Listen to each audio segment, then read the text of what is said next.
కాకినాడ జిల్లా పిఠాపురం పాతగయ దేవస్థానంలో పాసుల పంపిణీలో గందరగోళం చోటు చేసుకుంది. ఇవాళ నిర్వహించనున్న సామూహిక వరలక్ష్మి వ్రతాల కోసం 4 బ్యాచ్లుగా బ్యాచ్కు 1500 మంది చొప్పున సుమారు 6000 పాసుల పంపిణీకి అధికారులు ఏర్పాటు చేశారు. వ్రతాల్లో పాల్గొనేందుకు పాసులు దేవస్థానం అధికారులు సిబ్బందికి పంచిపెడుతున్నారని తెలియడంతో సుదూర ప్రాంతాల నుంచి మహిళా భక్తులు ఆలయానికి చేరుకున్నారు. అయితే పంపిణీ మధ్యలోనే నిలిపివేయడంతో మహిళా భక్తులు తీవ్ర ఆగ్రహం వ్యక్తం చేశారు.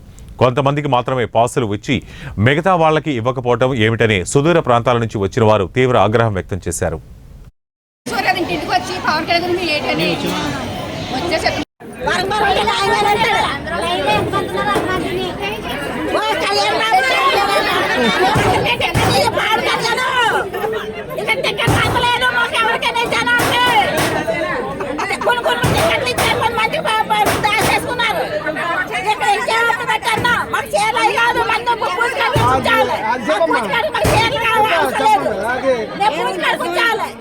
మా పూజ టికెట్లు కావాలి.